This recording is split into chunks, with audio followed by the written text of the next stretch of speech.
Ateneo Blue Eagles pinakaba ang Bulldogs, Belen balik MVP form, at Solomon na facial panit Chunazima.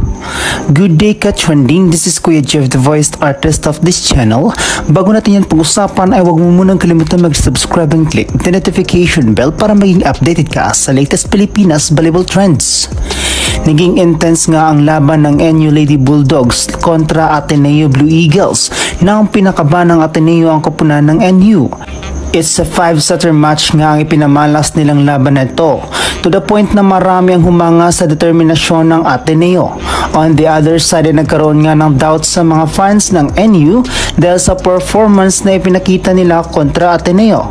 Nagtapos nga ang laban in 5th set sa score na 25-17, 26-24, 28-26, 25-19 at 15-7. Pinangunahan nga ni former rookie MVP ang laro dahil medyo off nga sa ngayon si Solomon kung saan ay medyo nag-struggle ito makakonvert ng points. Ngunit ganun pa man ay ginapang pa rin nila ang laban at marami man ang kanilang errors na nagawa ay binawi naman nila ito upang makuha ang panalo. Samantala sa panig naman ng Ateneo ay pinatunayan nga nito na may pag-asa pa ang kanilang team. Although talo man sila sa laban na ito, ngunit pinakita pa rin ng team ang determinasyon kung paano nila ilalaban hanggang dulo ang kanilang laro.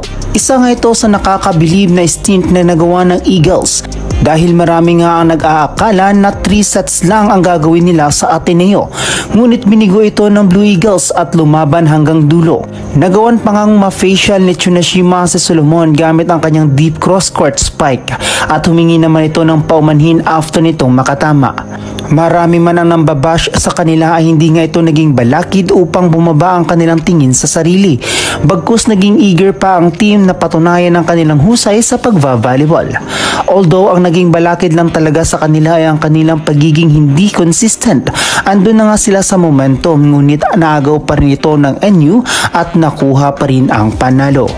Player of the game nga rito ay si Micaela Belen na mukhang bumabalik ang kanyang pagiging buhatera. Sabi nga nila, she's not the rookie MVP for no reason. Subalit, hindi lang naman siya nakapagtala ng double digits. Tinulungan nga siya nila Alinsod with 19 points, Maaya with 15 points, at Solomon with 12 points. Samantala, 4 rin naman na nakapagtala ng double digits sa Ateneo. Ito ay pinangunahan ni Buena with 16 points. Sumunod rito ay si Miner with 14 points, Chunashima with 12 points, at De Guzman with 11 points. Mga ka-trending, isa ka ba sa sumubaybay sa labanan ng Ateneo versus NU? Ano pa kaya sa tingin mo ang kailangang i-improve ng dalawang teams na ito? Baka may komento ka pa rito. So that's it for today's video ka-trending. Don't forget to subscribe and click the notification bell para maging updated ka sa latest ganap ng volleyball sa Pinas. Thanks for watching and bye for now!